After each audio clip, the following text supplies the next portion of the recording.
ကျွန်တော်တို့လည်းကျွန်တော်တို့မွန်ပြည်နယ်ကိုအရှင်ဖြစ်စီချင်တယ်ပေါ့နော်ဒီနာကြည့်ရတော့ဗျာကိုအတင်းကိုရောတခြားအတင်းကိုဒီနာကြည့်ရဒါပေမဲ့စိတ်မကောင်းစွာနဲ့ပဲကျွန်တော်တို့မွန်အရှင်တော့မရပါဘူးဒါပေမဲ့နီးတယ်ဗျာကျွန်တော်ကရင်မှာကျွန်တော်တို့အုပ်စုကားငယ်မှာတော့ကရင်စကိုင်းတနင်္သာရီမွန်ကျွန်တော်ဒီဘက်ခြမ်းဗျာဟိုပြောမယ်စောက်တန်းဘက်ခြမ်းပေါ့နော်စောက်တန်းမြတ်မှာပေါ့ဗျာဒီမွန်ကင်တနင်္သာရီ3သင်းကဗျာမွန်ကင်တင်တဲ့3သင်းကကျွန်တော်တို့တအုပ်စုတွေကြားတယ်ပြီးတော့စကိုင်းနဲ့ဆိုတော့ကျွန်တော်တို့စိတ်ဝင်စားဖို့ရတော့ကောင်းတယ်တကယ်ကိုဘာဆိုလား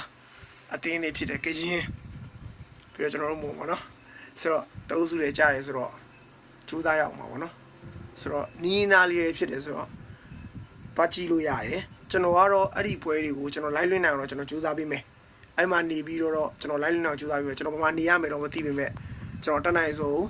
ဟိုဝေးတဲ့လူတွေတော့ကျွန်တော် live နဲ့လွှင့်ပြီးတော့ကျွန်တော်ပြပေးမယ်နေတဲ့လူကတော့ကိုယ်တိုင်လည်းကြည့်ကြနော်ဘယ်ကွင်းလဲတော့ကျွန်တော်တေချာမသိသေးဘူးသိလို့ရှိရင်ကျွန်တော်ပြမယ်လက်ရှိမှာတော့ဒီ၄သင်းမှာကရင်ကအရှင်နဲ့ကျင်းပမယ်ပေါ့နော်ဟုတ်ကဲ့ဘောလုံးပစ္စည်းနဲ့ပတ်သက်လို့ပေါ့နော်ကျွန်တော်တို့ဖနက်တွေလက်အိတ်တွေ